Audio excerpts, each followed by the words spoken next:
ஒரு அழகான அடர்ந்த பசுமையான காட்டில் பல விலங்குகள் மகிழ்ச்சியாக வாழ்ந்து வந்தன. பறவைகள் இனிமையாக கீச்சிட, காற்று மெதுவாக வீசியது. ஆனால் அந்த காட்டில் ஒரு சிங்கம் இருந்தது. அது பல நாட்களாக உணவு கிடைக்காமல் மிகவும் பசியுடன் கோபத்துடன் சுற்றித் திரிந்தது. இன்று எப்படியும் ஒரு நல்ல உணவு கிடைக்க வேண்டும் என்று அது தன்னிடம் பேசிக்கொண்டது. அந்த நேரத்தில் ஒரு சிறிய அழகான ஆடு பசுமையான புல்லை அமைதியாக மேய்ந்து கொண்டிருந்தது. அதற்கு இந்த ஆபத்து தெரியாது. சிங்கம் அதை தொலைவில் பார்த்ததும் அதன் கண்கள் பிரகாசித்தது. ஆஹா, இன்று எனக்கு கிடைத்த உணவு இதுதான் என்று மெதுவாக சத்தம் இல்லாமல் அருகில் நெருங்கியது. ஆடு திடீரென்று சிங்கத்தை பார்த்ததும் பயந்தது. அதன் இதயம் துடிக்கத் தொடங்கியது. ஆனால் அது உடனே ஓடவில்லை.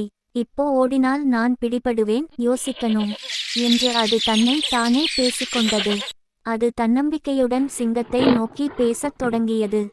சிங்க ராஜா, தயவு செய்து ஒரு நிமிடம் கேளுங்கள். சிங்கம் ஆச்சரியமாக நின்றது.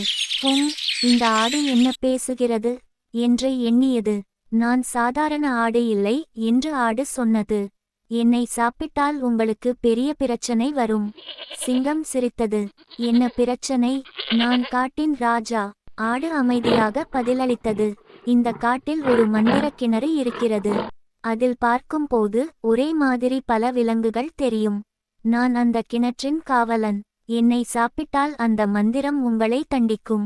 சிங்கம் கொஞ்சம் சந்தேகப்பட்டாலும் ஆர்வம் அதிகமாக இருந்தது. சரி, அந்த கிணற்றை காட்டு வா என்றது. ஆடு மெதுவாக அதை காட்டின் உள்ளே அழைத்துச் சென்றது. சில நேரத்தில் அவர்கள் ஒரு பழைய ஆழமான கிணற்றின் அருகே வந்தனர். இதுதான் அந்த மந்திர கிணறு என்று ஆடு சொன்னது. உள்ளே பாருங்கள். சிங்கம் கிணற்றுக்குள் பார்த்தது. அதில் தன் பிரதிபலிப்பு தெளிவாக தெரிந்தது. அதோடு அருகில் ஆட்டின் பிரதிபலிப்பும் இருந்தது. அடடா, இன்னொரு சிங்கம் என்று அது கோபமடைந்தது. அது என் ஆட்டை எடுத்துக்கொள்ளப் போகிறது. கோபத்தில் யோசிக்காமல், நான் காட்டின் ராஜா, யாரும் என்னை வெல்ல முடியாது என்று கத்திக்கொண்டு சிங்கம் நேராக கிணற்றுக்குள் குதித்தது. சிங்கம் கிணற்று தண்ணீரில் தத்தளித்தது. ஆடு மேலே நின்று கொண்டு சிங்கத்தை பார்த்து சிரித்தது. சிங்க ராஜாவே, உடல் பலத்தை காட்டிலும் புத்திசாலித்தனம் தான் உண்மையான பலம் என்று சொல்லிக்கொண்டு அது அங்கிருந்து பாதுகாப்பாக ஓடிப்போனது.